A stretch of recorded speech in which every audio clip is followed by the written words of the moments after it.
मिलाकर बनने वाली 5 अंक की छोटी से छोटी संख्या। ठीक, इसमें से किसी एक अंक को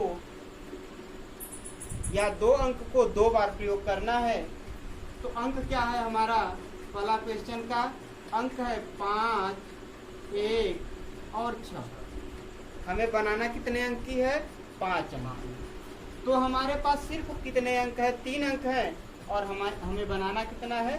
5 अंक का। तो इसमें देखेंगे क्या बनाना है? 5 अंक की छोटी से छोटी संख्या। क्या बनाना है? छोटी से छोटी संख्या। छोटी संख्या बनाना है तो छोटे अंक को दोहराएंगे। इसमें से छोटा अंक है क्या? 1 और 5। तो हमारा बनेगा क्या? 1, 5 और 6। सिंपल संख्या बनती 3 अंक की तो 1, 5, 6 होती। लेकिन हमें बना कितना? 3 अंक का। लेकिन हमें बनाना कितने अंक का है? 5 अंक का बनाना है। तो क्या करेंगे?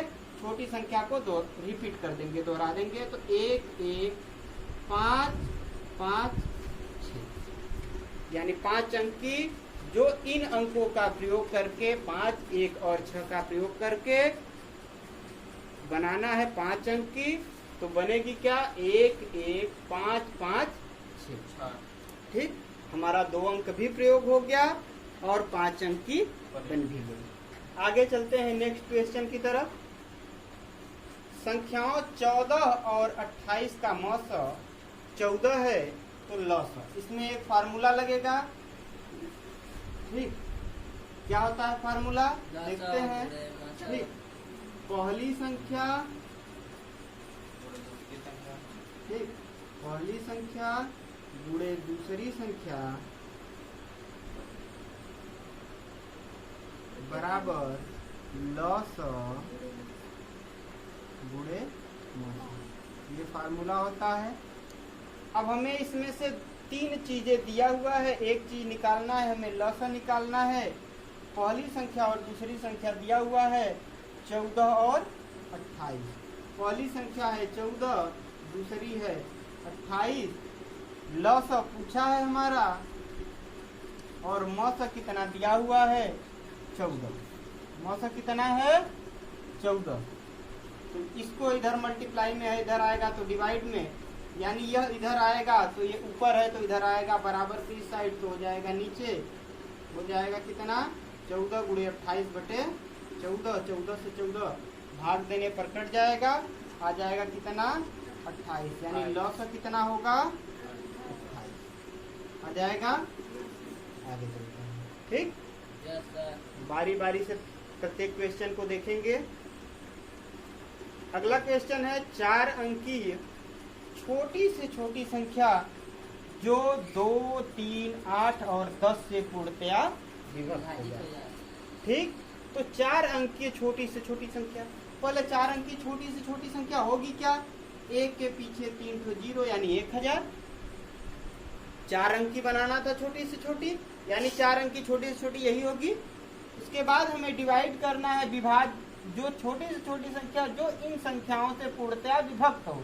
विभक्त यानी भाग लगना। यानी अब इससे कब कटेगी?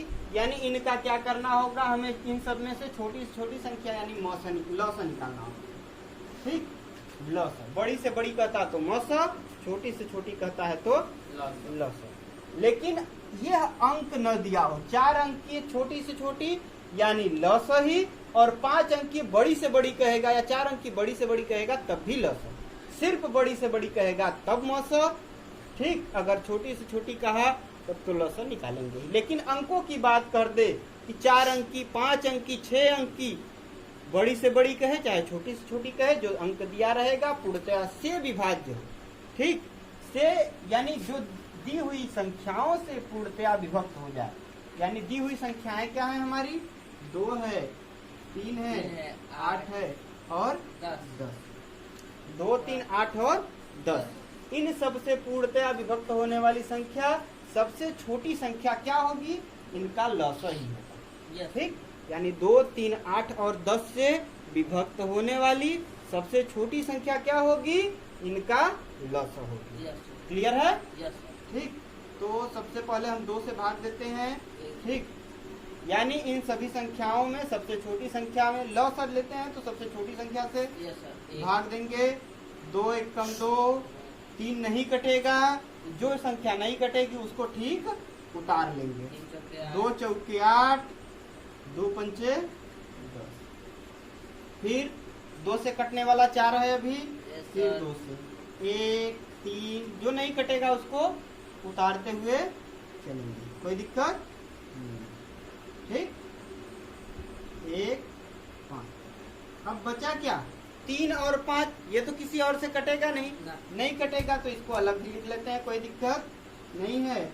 2 गुणे 2 गुणे 3 गुणे 5, यह हमारी सबसे छोटी संख्या होगी, यानी यह इन संख्याओं से विभाजित होने वाली है।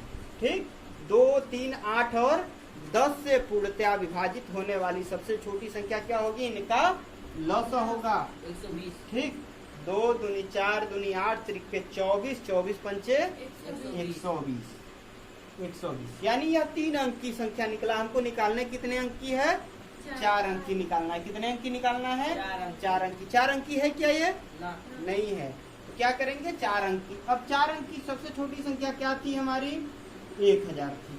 अब लस हमारा कितना है, 120 है। लस कितना है, 120 है। तो 4 अंक की हमें छोटी से छोटी संख्या निकालनी थी, तो उस लस का 4 अंक की छोटी से छोटी संख्या में क्या करा देंगे, भाग, यानी इसका भाग कराएंगे।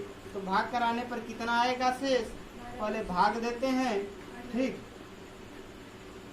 12 बटे 96, 0 8 दूनी 16, 8 कम 8 9, घटाएंगे तो कितना बचेगा, 0, 10 में से 4 गया, 10 में से 6 गया 4, 40 शेष बचे। अगर बड़ी से बड़ी संख्या रहता तो शेष को डायरेक्ट घटा देते हैं, और जब छोटी से छोटी संख्या रहता है तो इसको भाजक कहते हैं। भाजक में से शेष को घटाएंगे, यानी 120 में से 40 को घटाएंगे।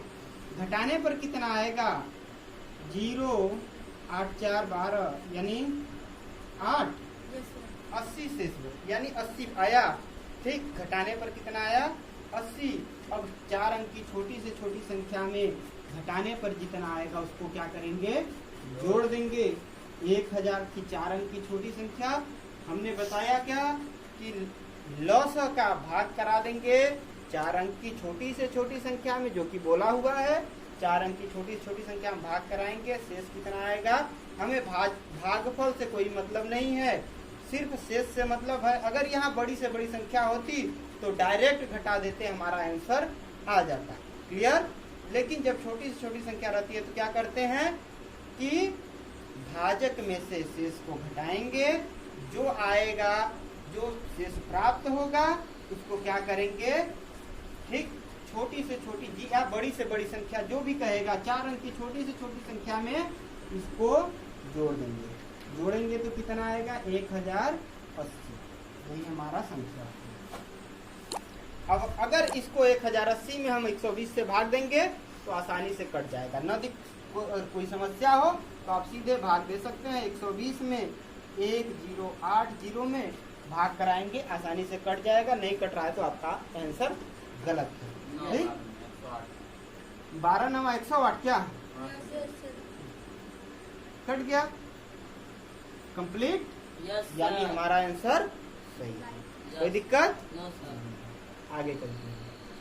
ठीक, फिर से रिवाइज कर रहे हैं ना।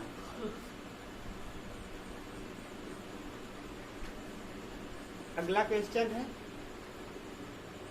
3 गुणे 0.3 गुणे 0.03 फिर मल्टीप्लाई, यही है। यानी देखो, इन सभी संख्याओं में एक ऐसी संख्या है जो किसी भी संख्या के साथ अपने मान को बराबर कर लेती है।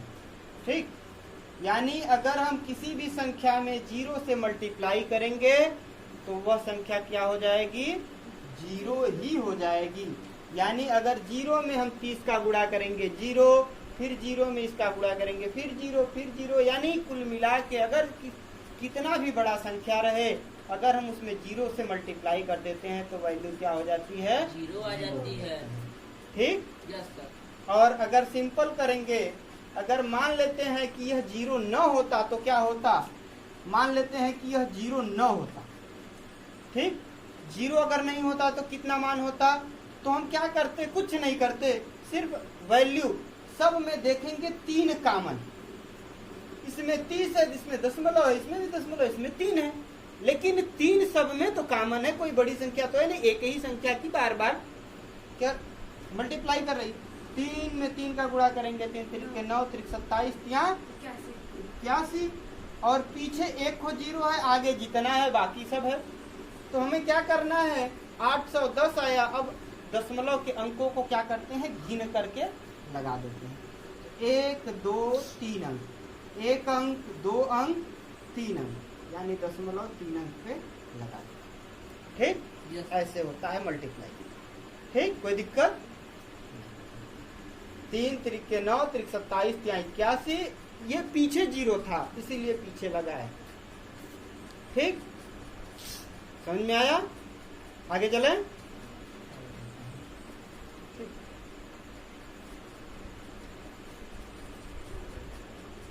आज अगला सवाल क्या है,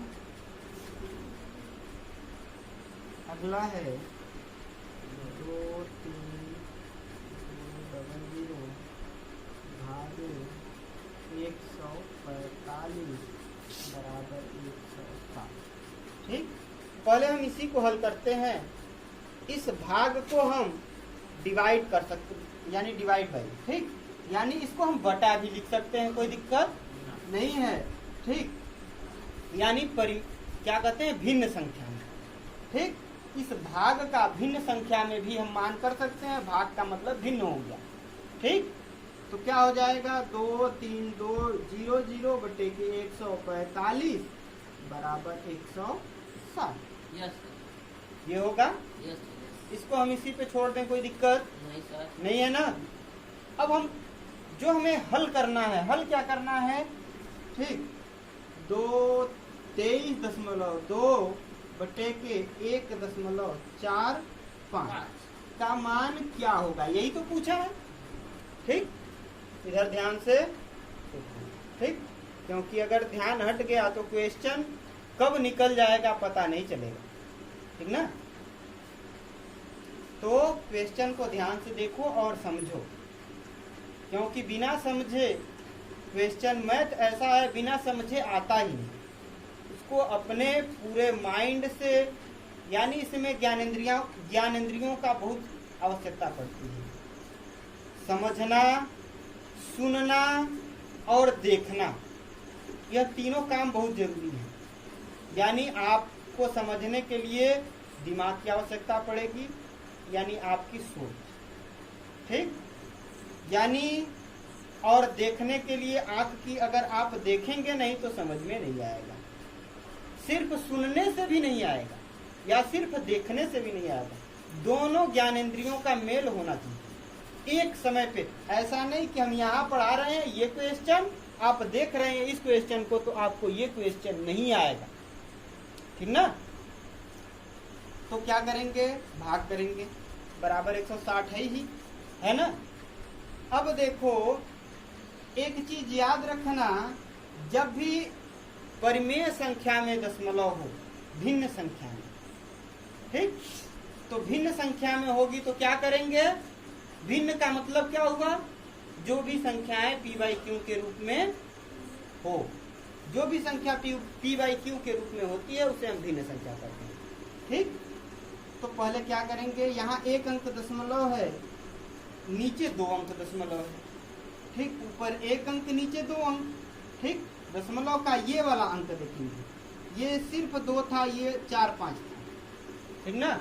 ये 10वां 100वां है, ये सिर्फ 10वां है ना। तो क्या करेंगे, दशमलव के अंकों को बराबर करते हैं, बराबर करने पर क्या हो जाएगा, 2 3 2 0 बटे के 1 4 5, बराबर करने के बाद दशमलव को हटा देते हैं, दशमलव को क्या करते हैं, हटा देते हैं। जैसे ही हम दशमलव के ऊपर नीचे अंकों को बराबर करते हैं तो दशमलव के मान को हटा देने पर भी मान में कोई परिवर्तन नहीं होता, इसीलिए हम दशमलव को क्या किए हैं, हटा दिए, अब देखते हैं 145 नीचे है, यहाँ भी तो 145 ही नीचे है, ऊपर क्या है 2 3 2 0, यानी यहाँ तक तो वही है, यहाँ तक तो वही है, यानी हमको इतना का मान पता है। ठीक, इतना का मान क्या है, यानी पूरा रहेगा तब 160 है। ठीक, पूरा रहेगा तो कितना है 160 है। ठीक, और हमें इतना का ही मान निकालना है, याद रखना। अब देखो हमको ऊपर एक को और 0 लाना है, तो ऊपर लाएंगे तो नीचे भी तो लाना पड़ेगा, क्योंकि हम सिर्फ ऊपर 0 नहीं बढ़ा सकते अपने मन से, सिर्फ नीचे भी नहीं बढ़ा सकते। कोई भी क्रिया करेंगे तो ऊपर नीचे दोनों करेंगे, यानी मल्टीप्लाई 10 से किए हैं, ऊपर भी 10 से गुणा किए हैं, नीचे भी 10 से गुणा किए हैं इस वाले। ठीक, क्योंकि हमें हमारा क्वेश्चन दिया हुआ था 2 3 2 00 बटे 145 बराबर 160। हमें तो मान इसका न दिया है, इसका थोड़ी नहीं दिया था, यानी इसका थोड़ी नहीं दिया था, इसका दिया था क्या, नहीं दिया था, हमको मान इसका दिया था। तो हम क्या करेंगे, ऊपर 2 ठो 0 है, बड़ी संख्या ये है, यानी 0 हम ऊपर भी बढ़ा देते हैं नीचे भी बढ़ा देते हैं, कोई मान में परिवर्तन नहीं होगा। 0 से 0 कट जाएगा, कोई मान में परिवर्तन नहीं होगा, होगा क्या, नहीं होगा। तो यानी इसका मान क्या है, आप अब यहाँ से देख सकते हैं, इसका मान आपको क्या था 160 था, नीचे एक को 0 बचा है कि नहीं बचा है, तो नीचे एक 0 का मतलब 10, एक 0 का मतलब 10। अब 0 से 0 कट गया, आपका करेक्ट आंसर कितना आ गया। आप ऐसे लगा सकते हैं, नहीं जनरली भाग दे सकते हैं, यहाँ जनरली भाग देंगे तो 2 3 2 0 बटे 145, आप 145 भाग देंगे तब भी मान एकदम यही आए। ठीक, लेकिन आप इस तरीके का यूज करें, ठीक, कोई दिक्कत नहीं। आगे चलते हैं, आगे है 3500 की राशि 6%, 3500 की राशि यानी यह हमें बता रहा है कि यह मूलधन, यह क्या है मूलधन। ठीक, यह क्या है मूलधन। 6% वार्षिक, 6% वार्षिक, 6% वार्षिक का मतलब क्या हुआ, यह दर बता रहा है कि 100 रुपए में 6 रुपए जो है 1 वर्ष में ब्याज लगता है। 6% वार्षिक का मतलब यही है कि 100 रुपए में 6 रुपए प्रति वर्ष लगता है ब्याज। क्लियर है, इसको हम लिख सकते हैं 6% वार्षिक। ठीक, यह क्या कहलाता है, रेट कहलाता है, यानी दर कहलाता है। क्या कहलाता है, दर। ठीक, कितने वर्षों में, आपको टाइम निकालना है, क्या निकालना है आपको, इसमें टाइम निकालना है, समय निकालना है। ठीक, क्या निकालना है आपको, समय निकालना है। साधारण ब्याज पर 4130 रुपए हो जाएगी, ब्याज का नाम है, लेकिन ब्याज पर साधारण ब्याज की दर से जो है वह इतने रुपए हो जाएगी। जो हो जाएगी वह क्या है, मिश्र धन। जो हो जाएगी वह क्या है, मिश्र धन। मिश्र धन कितना है, 4130 रुपए, 4130 रुपए। ठीक, अब यहाँ से मिश्र धन आपको पता है और मूलधन पता है, एक फार्मूला लगेगा यहाँ पर, ब्याज साधारण ब्याज यानी ब्याज बराबर, सीधे सीधे हम ब्याज निकालेंगे, ब्याज बराबर होता है मिश्र धन माइनस मूल होता है। ठीक, तो मिश्र धन कितना है, 4130 में से आपको क्या घटाना है, 3500 घटाना है। घटाएंगे तो कितना आएगा, 0 में से 0 गया 0, 3 11 में से 5 गया 6, 4, यानी 630 रुपया ब्याज आएगा। अब आपको समय निकालना है, यहाँ भी समय का एक फार्मूला लगेगा। समय का फार्मूला क्या होता है, समय का फार्मूला होता है ब्याज गुणे 100 बटे के मूलधन गुणे 10। तो क्या हो जाएगा, ध्यान से देखो, 630 गुणे 100 बटे के, ठीक, क्या है मूलधन हमारा 3500 गुणे दर कितना है 6%। इसको टच मत करो, ठीक, नहीं दिख रहा है जाना, ठीक, तुम लोग देखो बस, ठीक, 6 एकम 6, 6 पंचे 30, ठीक, 35 त्याई 35 यानी 3